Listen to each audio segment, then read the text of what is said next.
one thing about being able to produce a prop from scratch, it essentially increases the usability and functionality of the prop.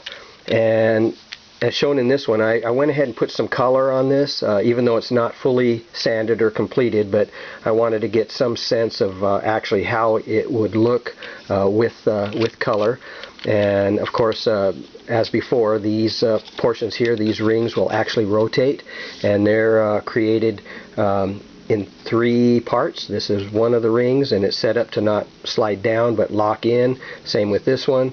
And essentially there's another piece that slides in here where it's pinned in place, and once it's set up in that position, it's glued where it's supposed to go here on the body, and again it's allowed to spin. There's a little washer or spacer here and one on the bottom to give it the freedom of motion there.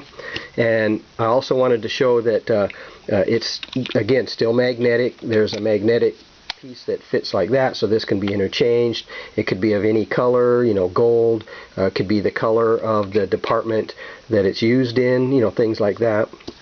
It also uses the means of magnetic attachment here with the vial, so it's magnetic. This sits there in the bottom just like that. You can actually see the magnet there, and it was produced with a place where the magnet can actually be locked in right here. It's a little pocket that the magnet is attached right there like that. Also, this is the one that has the head that's interchangeable. You can change to different style heads, and this particular one threads in like this. And once it's set in, you go to where it's the back of it is here, so I turn it to about right there, and that's where it's solid. And again, it has a 3 milliliter vial that fits inside the head. You can see the magnet there, and it holds in place. And this of course would have the nozzle right there. It would have its own nozzle, and again it just gives it more, I guess, usability and functionality in the cosplay or whatever. This is another one here. This is basically, you can see the this was originally, the magnet was just glued in place, so I modified the body easy enough to actually have the pocket right there. So anyway, I just wanted to share that this version of Hypospray has much more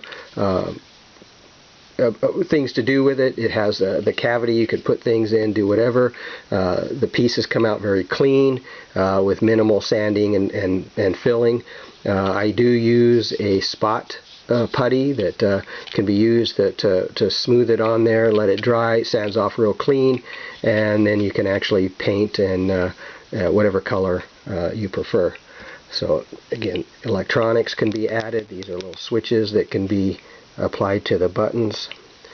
I think that's about it. But anyway, I just wanted to show that having the ability to produce the pieces from scratch makes for a much more, I guess, realistic prop rather than the solid resin that was, I guess, the originals were made of back then.